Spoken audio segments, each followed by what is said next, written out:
മുഖ്യമന്ത്രിയുടെ മകളുടെ എക്സാലോജിക് കമ്പനിയുമായി ബന്ധപ്പെട്ട് ഞങ്ങൾ നിയമസഭയ്ക്കകത്ത് അഴിമതി ആരോപണം ഉന്നയിച്ചു.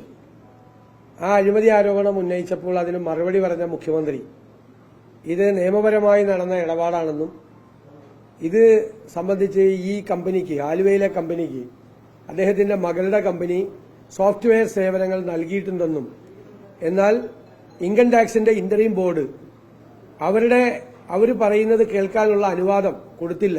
അവരെ കേൾക്കാനുള്ള അവരുടെ അവകാശം നിഷേധിക്കപ്പെട്ടു. അതുകൊണ്ടാണ് ഇങ്ങനെ ഏകപക്ഷീയമായിട്ടൊരു വിധി വന്നത് എന്നാണ് മുഖ്യമന്ത്രി നിയമസഭയിൽ പറഞ്ഞത്. എന്നാൽ സ്റ്റാറ്റ്യൂട്ടറി അതോറിറ്റിയായ രജിസ്ട്രാർ ഓഫ് കമ്പനീസിന്റെ ബാംഗ്ലൂരിലെ റിപ്പോർട്ട് ഇപ്പോൾ പുറത്തു വന്നിരിക്കുകയാണ്. ആ റിപ്പോർട്ടിൽ വളരെ വ്യക്തമാണ് മുഖ്യമന്ത്രി പറഞ്ഞത് മുഴുവൻ പച്ചക്കള്ളമാണ്. കാരണം ഇവർ തമ്മിൽ നിയമപരമായ ഒരു ഇടപാട് നടന്നതായിട്ടുള്ള ഒരു രേഖയും ഹാജരാക്കാൻ പറ്റിയിട്ടില്ല. ഈ രണ്ട് കമ്പനികളും തമ്മിൽ സോഫ്റ്റ്വെയർ സർവീസ് ആലുവയിലെ കമ്പനിക്ക് ചെയ്തു കൊടുത്തു എന്നുള്ള എക്സാലോജി കമ്പനിയുടെ വാദം ശരിവെക്കുന്നതിനാവശ്യമായ ഒരു രേഖയും കൊടുത്തിട്ടില്ല. രണ്ട് കമ്പനികളും തമ്മിൽ ഉണ്ടാക്കിയിട്ടുള്ള കരാർ കൊടുത്തിട്ടില്ല. അവർ രണ്ടുപേരും തമ്മിൽ ഈ സർവീസ് നടത്തിയതിനെ സംബന്ധിച്ചുള്ള ഇടപാടുകളെ സംബന്ധിച്ചിട്ടുള്ള ഒരു കറസ്പോണ്ടൻസും ഹാജരാക്കിയിട്ടില്ല. ഒരു രേഖയും കയ്യിലില്ല. മാത്രമല്ല ആലുവയിലെ കമ്പനിയെക്കുറിച്ചുള്ള മുഴുവൻ വിവരങ്ങളും ആലുവയിലെ കമ്പനിയിലെ ഉദ്യോഗസ്ഥരുടെ മൊഴികൾ മുഴുവൻ അവരുടെ കയ്യിലുണ്ട്. ആ മൊഴികളിൽ പറഞ്ഞിരിക്കുന്നത് ഒരു തരത്തിലുള്ള സർവീസും ആലുവയിലെ കമ്പനിക്ക് കിട്ടിയിട്ടില്ല എന്നാണ്. അപ്പൊ സർവീസ് ചെയ്യാതെയാണ്, അതായത് ഞങ്ങളുടെ ആരോപണം, നിയമസഭയിൽ ഞങ്ങൾ ഉന്നയിച്ച അഴിമതി ആരോപണം, ആലുവയിലെ കമ്പനിക്ക് ഒരു സർവീസും സോഫ്റ്റ്വെയർ സർവീസും ചെയ്യാതെ മുഖ്യമന്ത്രിയുടെ മകളുടെ അക്കൌണ്ടിലേക്കും മകളുടെ പേരിലുള്ള കമ്പനിയുടെ അക്കൌണ്ടിലേക്കും 1,72,00,000 രൂപ ട്രാൻസ്ഫർ ചെയ്തു എന്നുള്ളതാണ്. സേവനം ചെയ്യാതെ ചെയ്ത ആ എമൗണ്ട് അത് കൃത്യമാണ്. ഇപ്പൊ രജിസ്ട്രാർ ഓഫ് കമ്പനീസ് പറയുന്നത് കമ്പനീസ് ആക്ടിന്റെ സെക്ഷൻ 447 448 ബാധകമാണെന്നാണ്. അതായത് തെറ്റായ രേഖകൾ ഉപയോഗിച്ച് പ്രതിഫലം കൈപ്പറ്റി ഫ്രോഡ് നടത്തി, അതായത് സർവീസ് ചെയ്യാതെ പണം വാങ്ങിച്ചു.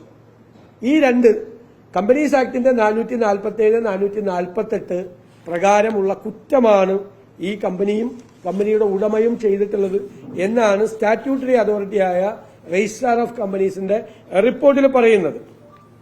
മാത്രമല്ല മറ്റൊരു കമ്പനിയുമായി ഇടപാട് നടത്തുമ്പോൾ ആലുവയിലെ കമ്പനി അതിന്റെ ബോർഡ് ഓഫ് ഡയറക്ടേഴ്സിനെ അറിയിക്കണം. ആ കമ്പനിയിൽ നമ്മുടെ KSIDC കൂടി ഭാഗമാണ് ആ കമ്പനിയുടെ. അവർ ബോർഡ് ഓഫ് ഡയറക്ടേഴ്സിനെ അറിയിച്ചിട്ടില്ല മറ്റൊരു കമ്പനിയുമായിട്ടുള്ള ഡീൽ നടത്തിയത്.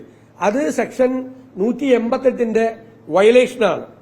അതുമാത്രമല്ല ഈ മാസപ്പടി സംബന്ധിച്ച വിവാദങ്ങൾ ഉയർന്നപ്പോൾ ഇത് താൽക്കാലികമായി കമ്പനിയുടെ പ്രവർത്തനങ്ങൾ നിർത്തിവെക്കാൻ ഈ കമ്പനിയുടെ ഉടമ രജിസ്ട്രാർ ഓഫ് കമ്പനീസിന് ഒരു അപേക്ഷ കൊടുത്തിരുന്നു. ആ അപേക്ഷയിലും ഇതുവരെയുള്ള ഒരു ഡീറ്റെയിൽസും പറഞ്ഞിട്ടില്ല. അതുകൊണ്ട് ഇത്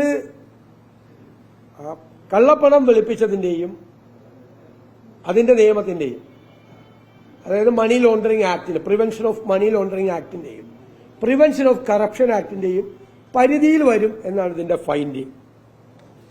അതാരാ അന്വേഷിക്കേണ്ടത്? അവിടെയാണ് വിഷയം. പ്രിവെൻഷൻ ഓഫ് മണി ലോണ്ടറിംഗ് ആക്ടിന്റെ പ്രൊവിഷനിൽ വന്നാൽ അത് അന്വേഷിക്കേണ്ടത് എൻഫോഴ്സ്മെന്റ് ഡയറക്ടറേറ്റ് ആണ്.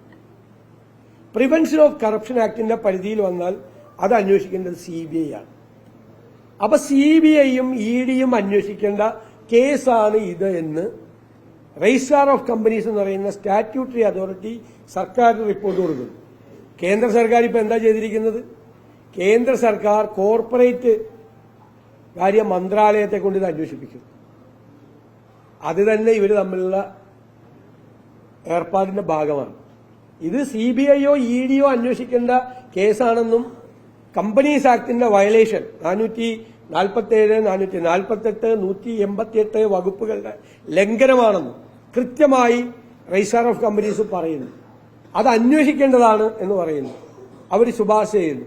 അത് CBIയെ കൊണ്ടും EDയെ കൊണ്ടും അന്വേഷിക്കാതെ കോർപ്പറേറ്റ് മന്ത്രാലയത്തെ കൊണ്ട് അത് അന്വേഷിപ്പിക്കുന്നത് സംഘപരിവാർ നേതൃത്വവും CPM നേതൃത്വവും പിണറായി വിജയനും തമ്മിലുള്ള അവിഹിത ബന്ധത്തിന്റെ ഭാഗമാണ് യഥാർത്ഥത്തിൽ അന്വേഷിക്കാത്തത്.